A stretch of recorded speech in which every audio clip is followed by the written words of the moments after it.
UFO sightings observed by many witnesses are typically the best.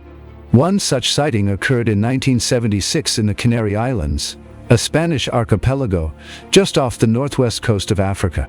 Thousands of people witnessed strange spheres.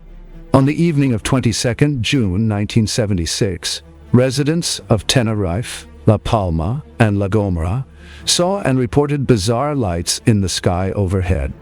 The reports were likely in the hundreds, although newspaper headlines the following day suggested thousands of people had seen the strange display.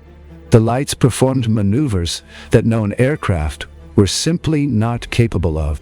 Furthermore, these movements were not of any known natural object. The Spanish Air Force investigated the sightings and sent a basic report to journalist J.J. Benitez.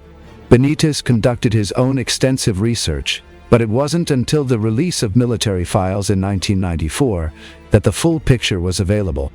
It seems the Spanish naval vessel, the Atrevida, had been the first to raise the alarm about the strange lights. They sent a report from their position at 9:27 p.m., stating that an intense yellowish-bluish light was heading toward them from the shore. It suddenly became stationary before a luminous beam from it began to rotate. The captain explained that minutes after this halo of light appeared, he observed the following. After 2 minutes, the beam disappeared, and in its place, an intense great halo of yellowish-bluish light developed. The object remained there for 40 minutes in full view of the entire crew. The naval report continues that the light split into two parts 2 minutes after the great halo first appeared. The smallest part moved beneath the halo, while the larger part climbed in a spiral, rapid and irregular way before vanishing.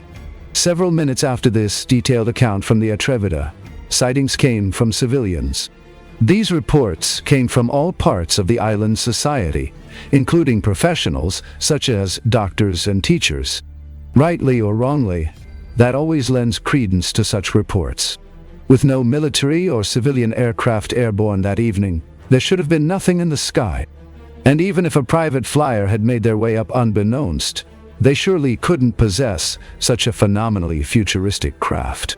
The reports from residents began to separate into two groups. First, the large object of intense yellow-blue light, as seen by the crew of the Atrevida. Second, the sightings of the smaller sphere-like object, which reportedly housed several alien entities. If these seemingly outlandish sightings of extraterrestrial navigated orbs had come from just one or two people, the military general who commissioned the investigation could have dismissed them as overactive imagination. They didn't, however. The reports came from multiple people, all with the same descriptions and details. Several of them offered details so precise that they stand out from the others. In the mid-1990s, philanthropist Lawrence Rockefeller financed a report that provided an overview of major UFO events and the evidence surrounding the phenomenon. This report was intended to educate government officials about UFOs, and as such, it was sent to the White House and members of the U.S. Congress. The report, titled Unidentified Flying Objects Briefing Document, the best available evidence, was drafted by Don Berliner, an aviation journalist and longtime ufologist. UFO journalist Antonio Huneeus and Marie Galbraith also participated in creating this document. Marie Galbraith was the wife of investment banker Evan Galbraith, the U.S. ambassador to France during the Reagan administration. One of the incredible cases presented in the document is the mass UFO sighting that took place in the Canary Islands.